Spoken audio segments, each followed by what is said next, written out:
The Prowler's it's been a really interesting piece to work on. For me as an art director, it's basically, you know, a new generation of style that we get to work on. You know, when I first joined the project, there was a lot of things already established. So the Anniversary Prowler essentially is a reproduction of a Tavaran-based rapid deployment ship. Essentially, yeah, you start with a blank canvas to talk to the writers and get the lore.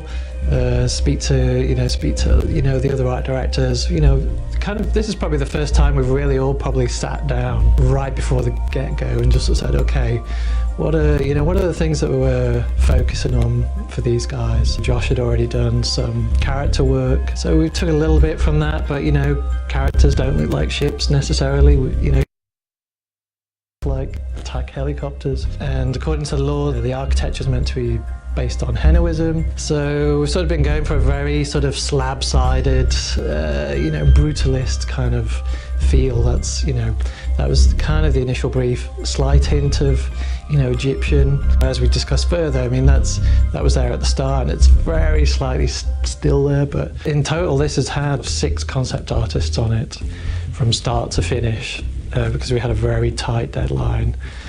There's always a high amount of pressure because it's all exploratory basically, and I've got to give Chris some things to work with basically, so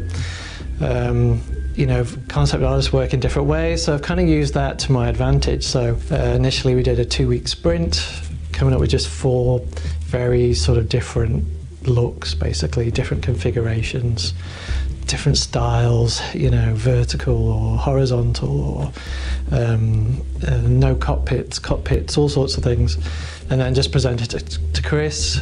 Say, hey Chris, what do you like? And so he's like, well, like a bit of A, bit of B, which is fine because I kind of liked all the designs anyway, so it doesn't matter what Chris picks as long as I can get behind it. That's cool. In my head, I imagine it. You'd be using it in a traditional sense. You'd be flying into hostile zones. Maybe you'll have 2 or 3 of them. They'll come in, land. It's the full sort of Black Hawk Down treatment. Troops jump out, and then the pilot and co-pilot just whiz off to safety. The emotional feel of it, basically, when you see this, it should be just like, heck, what's this flying in? It's been more dealing with shape language, the cut of the lines, it's quite minimalist, so the lines are there for a reason generally. I've been calling it like a radar deflection kind of material, so it's kind of like a bird's nest. It kind of feeds into the whole avian feel of the ship. And then the interior, we've gone quite different to what we've been doing for the human ships. It's basically quite oppressive. It's like this dark red, and it's all dark red.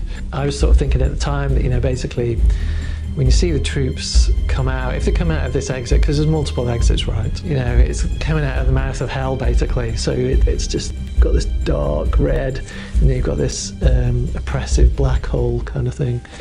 And then as you make your way through to the cockpit, the red slowly fades off essentially, and it goes more towards blacks and greys with just a hint of red. Just so for pilots, there's less distraction. And we've kind of just sort of been featuring like a sort of 3-line sort of motif, which we took from the character design that Josh did, and that is fed into the ship basically in lots of subtle ways. There's a heavy avian feel with the ship, some in subtle ways, some not so subtle. Fans will see straight away that it's got some large VTOLs basically, and in landed mode it's a real hunched, aggressive. It's a bird of prey, it's classic basically. And then it also has like a special ability, special feature, whatever you want to call it, of sort of these defensive blades that come out, but yet to still fully realise the sort of theory behind it all, like in terms of lore, but certainly it helps with flight, low manoeuvrability, but also when it comes into land, VTOLs go down, all the blades pop out, which people may call feathers, but I call them blades, and they provide like a defensive position.